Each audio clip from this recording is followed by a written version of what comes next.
అనుదినమన్న శ్రోతలకు మన ప్రభువును రక్షకుడై ఉన్న యేసుక్రీస్తు యొక్క సరిసాటి లేని మహా గొప్ప పరిశుద్ధమైన నామమునందు శుభములు. నేడు 2025 సంవత్సరము అక్టోబర్ మాసము 17వ తారీఖు శుక్రవారం నాటి ధ్యానాంశము సమూయేలు మొదటి గ్రంథము 1వ అధ్యాయము 27వ వచనమునందు, ఈ బిడ్డను దయచేయమని యెహోవాతో నేను చేసిన మనవిని ఆయన నాకు అనుగ్రహించెను. నేడు ఇజ్రాయేలీలలో న్యాయాధిపతియు ప్రవక్తగా ఉండిన ఒక పరిశుద్ధుణ్ణి సంధింపబోచున్నాము. ఆయన పేరు సమూయేలు. దీర్ఘకాలముగా పిల్లలు లేకుండా గొడ్రాలై ఉండిన హన్న ఒక కుమారుని కని ప్రభువు వద్ద అతన్ని అడిగి తిని అని అతనికి సమూయేలు అని పేరు పెట్టెను. 1 సమూయేలు గ్రంథము 1వ అధ్యాయం 20వ వచనం. హన్నా చేసిన మొక్కుబడి చొప్పున చిన్న వయసులోనే అతనిని ప్రభు కొరకు సమర్పించి దేవాలయమునకు తీసుకుని వెళ్ళి విడిచిపెట్టాడు. అక్కడ సమూయేలు యాజకుడై ఉన్న ఏలీ ఎదుట పరిచర్యను చేయుచుండెను. మీరు ఆత్మీయ గొడ్రాలుగా ఉండకూడదు. కొత్త ఆత్మలను కనుటకై హన్నా వలె ప్రార్థించుడి. అపోస్తలుడైన పౌలు, నా పిల్లలారా, క్రీస్తు స్వరూపము మీ యందు ఏర్పడు వరకు మీ విషయమై మరలా నాకు ప్రసవ వేదన కలుగుచున్నది అని చెప్పాను. గలతీయులకు రాసిన పత్రిక 4వ అధ్యాయం 19వ వచనం. ప్రవక్త అయిన యెషయా సెలవిచ్చుచున్నాడు, ఇదిగో నేనును యెహోవా నాకిచ్చిన పిల్లలను సియోను కొండ మీద నివసించు సైన్యములకు అధిపతియగు యెహోవా వలని సూచనలుగాను మహత్కార్యములుగాను ఇజ్రాయేల్ మధ్య ఉన్నాము. యెషయా గ్రంథము 8వ అధ్యాయము 18వ వచనం. హన్న సమూయేలును ప్రభు కొరకు సమర్పించి పరిచర్యకు ఇచ్చినందున ప్రభు ఆమెకు ఇంకను 3 కుమారులను 2 కుమార్తెలను అనుగ్రహించింది.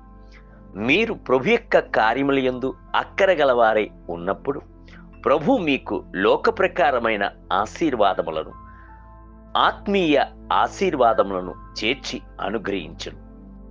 ప్రభు సమూయేలును ఇజ్రాయేలీయుల యాజకుడిగాను ప్రవక్తగాను అభిషేకించెను.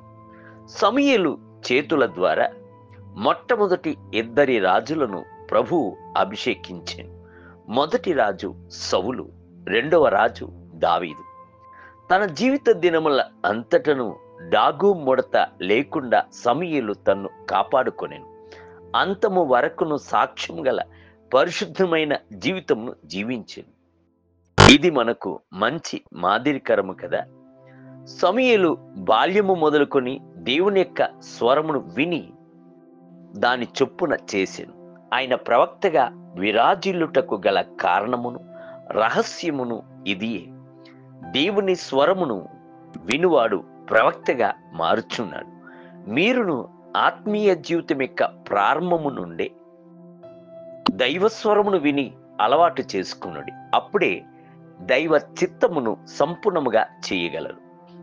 కొందరు అంతరంగం యొక్క గ్రహింపు చేత ప్రవర్తించేదరు, కొందరు ఆత్మ యొక్క ప్రేరేపణ చేత ప్రవర్తించేదరు.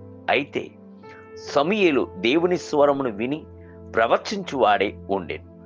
సమూయేలును దర్శించుటకు వెళ్ళిన సౌలు వద్ద సమూయేలు ఏమేమి చెప్పెను అవి అన్నియును అలాగనే నెరవేర్చబడెను. దేవుని బిడ్డలారా, ప్రభు మీకు ప్రవచనపు వరమును ఇచ్చి ఉన్నట్లయితే మీరు కూడా భూతకాలమును, వర్తమాన కాలమును, భవిష్యత్తు కాలమును గూర్చి అలాగనే చెప్పగలరు. విశ్వాసుల యొక్క భక్తి క్షేమాభివృద్ధి కొరకు ప్రభు మీకు ప్రవచనపు వరమును అనుగ్రహించునుగాక. నేటి ధ్యానమునకై యెహోవా ఆత్మ మీ మీదికి బలముగా దిగువచ్చు. నీవు వారితో కలిసి ప్రవచనము ప్రకటన చేయుచుండగా నీకు కొత్త మనసు వచ్చును. సమూయేలు మొదటి గ్రంథము 10వ అధ్యాయము 6వ వచనం. నేటి వేద పట్టణము ఉదయము యెషయా గ్రంథము 50, 51 మరియు 52 అధ్యాయం. సాయంత్రము తెస్సలోనికీయులకు రాసిన మొదటి పత్రిక 5వ అధ్యాయం. ప్రభు మిమ్ములను దీవించునుగాక. ఆమేన్.